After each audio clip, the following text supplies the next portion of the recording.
الحمد لله الحمد لله الذي بنعمته تتم الصالحات وتنزل البركات واستعملنا صالحا. أشهد أن لا إله إلا الله وحده لا شريك له، وأشهد أن محمدا عبده ورسوله. اللهم صل وسلم على سيدنا ومولانا محمد وعلى آله وأصحابه والتابعين، أما بعد. فيا عباد الله، أوصيكم ونفسي بتقوى الله وطاعته لعلكم تفلحون. وقال تعالى: يا أيها الذين آمنوا اتقوا الله حق تقاته ولا تموتن إلا وأنتم مسلمون. Ma'asyiral muslimin, jamaah Jumat rahimakumullah. Pada kesempatan khutbah singkat ini, saya mengajak kepada diri saya pribadi dan saudaraku semuanya, marilah kita dengan penuh semangat dan meningkatkan ketakwaan dan keimanan kita kepada Allah Subhanahu wa taala, yaitu lebih giat melaksanakan perintah Allah dan menjauhi semua larangannya. Sesungguhnya Allah memerintahkan kepada manusia agar berbuat kebaikan sebanyak-banyaknya. Hal ini bertujuan sebagai bekal menuju akhirat, karena dunia ini sebagai tempat untuk investasi menuju alam keabadian, yaitu di yaumil qiyamah, yang kita akan kekal selama-lamanya. Judul khutbah kita pada kesempatan Jumat kali ini yaitu hikmah mengerjakan solat bagi umat Islam. Sesungguhnya di dalam Al-Quran dan hadis telah dijelaskan soal betapa luasnya, luar biasanya hikmah solat dan manfaat yang bisa didapat jika mengamalkannya. Ada banyak keutamaan yang tersimpah di balik perintah solat. Solat bukan hanya sekedar rutinitas atau ritual semata. Jika diamalkan dengan sungguh-sungguh, solat akan mendatangkan ketenangan hati dan keselamatan dalam hidup di dunia maupun di akhirat nanti. Ada beberapa hikmah solat yang perlu diketahui sebagai seorang muslim. Antara lain, yang pertama, orang yang solat akan terhindar dari perbuatan keji dan mungkar. Apabila solat dilakukan dengan penuh khusyuk, akan insya-Allah akan membentuk pribadi yang mampu mencegah seorang muslim dari perbuatan buruk. Sebagaimana Allah berfirman dalam surah Al-Ankabut ayat 45 yang berbunyi: A'udzubillahi minasyaitonirrajim. Bismillahirrahmanirrahim. Utlu ma uhiya ilaika minal kitabi wa aqimis shalah. Innas salata tanha 'anil fahsya'i wal munkar. Wa ladzikrullahi akbar. Wallahu ya'lamu ma tasna'un. Yang artinya, bacalah apa yang telah diwahyukan kepadamu, yaitu berupa Al-Quran, dan dirikanlah solat. Sesungguhnya solat itu mencegah dari perbuatan keji dan mungkar. Dan sesungguhnya mengingat Allah adalah lebih besar keutamaannya dari ibadah-ibadah yang lain. Dan Allah Maha mengetahui apa yang kamu kerjakan. Ayat tersebut mempunyai makna bahwa jika seseorang melakukan solatnya dengan khusyuk, itu artinya dia sadar bahwa Allah Subhanahu wa taala selalu mengawasinya. Jika sudah memiliki kesadaran seperti itu, kecil kemungkinan orang tersebut akan melakukan perbuatan buruk. Kemudian yang kedua, orang yang rajin solat memiliki pribadi yang disiplin. Setiap muslim dan semua manusia pada dasarnya dituntut untuk menghargai waktu dengan sebaik-baiknya, memaksimalkan setiap kesempatan yang ada, dan mempertahankan eksistensi diri sebagai seorang khalifah di muka bumi ini. Solat adalah ibadah yang dilakukan pada waktu-waktu tertentu. Bila sudah tiba waktunya, harus segera dilaksanakan, sehingga secara tidak langsung perintah solat tepat waktu mengajarkan manusia untuk menjadi pribadi yang disiplin dan bertanggung jawab. Kemudian yang ketiga, Orang yang salat akan menjadi pribadi yang tangguh. Sebagai hamba Allah, tidak akan ada luput dari berbagai macam ujian dan cobaan. Karena itu kita dituntut untuk menjadi insan yang kuat dan tangguh.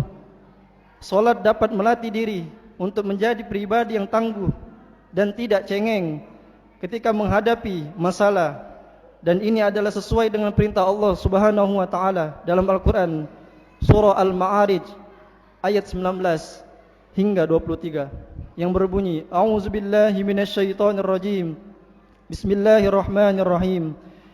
Innal insana khuliqa halu'a idza massahu asy-syarru jazu'a wa idza massahu al-khairu manu'a illal musallin alladzina hum ala salatihim daimun. Yang artinya, sesungguhnya manusia diciptakan bersifat keluh kesah, lagi kikir. Apabila ia ditimpa kesusahan, ia berkeluh kesah. Dan apabila ia mendapat kebaikan, ia amat kikir. Kecuali orang-orang yang mengerjakan solat, yang mereka itulah tetap mengerjakan solatnya. Ayat tersebut perlu kita pahami bahwa orang yang sering berkeluh kesah biasanya tidak mempunyai sandaran hidup. Ia mudah goyah dan terombang-ambing. Sedangkan orang yang khusyuk saat solat akan merasa memiliki sandaran hidup, yaitu Allah. Jadi jika sedang tertimpa musibah, ia akan memohon ampun dan meminta yang terbaik, serta selalu berfikir positif. Maka ketika kita menghadapi suatu masalah, maka temuilah Allah melalui ibadah solat. Ma'asyiral muslimin rahimakumullah. Kemudian yang keempat, dengan solat maka Allah akan meninggikan derajat hambanya. Ingatlah orang yang rajin berwudu dan mengerjakan solat agar terpancar cahaya di wajahnya, karena Allah akan meninggikan derajat dan menghapus kesalahan orang yang melaksanakan solat. Rasulullah SAW bersabda, "Alaika bikathratis sujudi lillah, fa innaka la tasjudu lillah sajdatan illa rafa'aka Allahu biha darajatan wa hatta anka biha khati'a."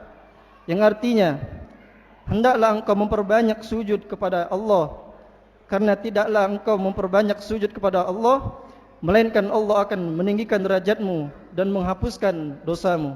Hadis riwayat Muslim dari Sauban. Kemudian yang kelima, salat dapat membersihkan kesalahan dan dosa. Manusia tidak luput dari segala noda dan dosa yang diperbuat, baik dosa kecil maupun dosa besar. Dengan salat, Allah akan mengampuni dosa-dosa yang ada di antara satu salat dengan salat berikutnya. Salat juga dapat membersihkan diri dari kesalahan dan dosa yang dilakukan secara sengaja maupun tidak. Orang yang salat dengan khusyuk akan selalu berusaha untuk menjaga lahir dan batinnya selalu bersih. Untuk kebersihan batin mencakup soal kebersihan rumah, badan, hingga pakaian. Sedangkan kebersihan rohani, ia akan selalu menjaga diri dari perbuatan maksiat. Tidak akan terlintas dalam pikirannya untuk berbuat jahat dan menodai kesuciannya. Kemudian yang terakhir, yang keenam, dengan solat Allah akan memberikan pertolongan. Kalau kita renungkan, sesungguhnya ketika solat, seorang hamba berada pada posisi yang sangat dekat dengan Allah. Kedekatan tersebut sangat baik untuk dimaksimalkan dengan berdoa dan memohon pertolongannya. Para sahabat Rasulullah SAW akan berkeluh kesah atau berputus asa jika sedang menghadapi kesulitan. Mereka akan memohon pertolongan Allah dengan memperbanyak sujud dan ruku, sebab Allah yang maha kuasa dan maha penolong. Semoga kita semua selalu istiqomah dalam mengerjakan solat dan dapat memetik dari hikmah solat yang kita kerjakan sehari-hari. Amin ya rabbal alamin. Barakallahu li wa lakum fil Qur'anil azim wa nafa'ani wa iyyakum bima fihi minal ayati wa dzikril hakim wa taqabbalallahu minni wa minkum tilawatahu innahu huwas samiul alim. Aqulu qawli hadza wa astaghfirullahal azim لي ولكم ولسائر المسلمين والمسلمات والمؤمنين والمؤمنات فاستغفروه إنه هو الغفور الرحيم. اللهم صل على سيدنا محمد وعلى آل سيدنا محمد.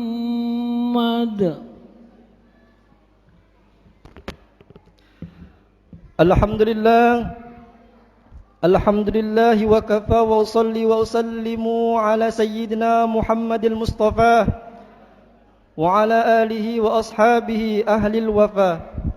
Ashhadu an la ilaha illallah wahdahu la syarika lah wa ashhadu anna sayyidina Muhammadan abduhu wa rasuluhu. Amma ba'du, faya ayyuhal muslimun, usikum wa nafsi bittaqwallahi wa'lamu annallaha amarkum bi amrin azim. Amarakum bis salati wassalam ala nabiyyil karim. Faqala innallaha wa malaikatahu yusalluna 'alan nabi ya ayyuhalladzina amanu sallu 'alaihi wa sallimu taslima.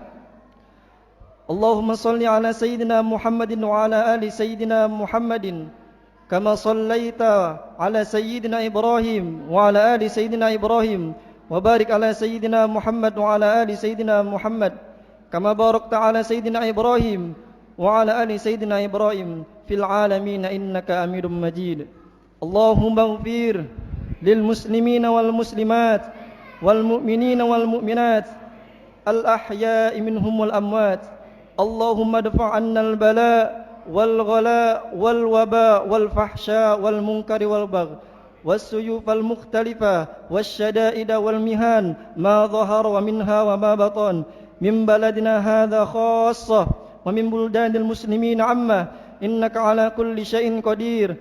Rabbana atina fid dunya hasanah wa fil akhirati hasanah wa qina adzaban nar. Ibadallah, innallaha ya'muru bil adli wal ihsan wa ita'i dzil qurba wa yanha 'anil fahsya'i wal munkari wal bagh. Ya'idzukum la'allakum tadhakkarun. Fadhkurullahal 'azima yadhkurukum wa la dzikrullahi akbar. Wallahu ya'lamu ma tasna'un. Aqimis shalah.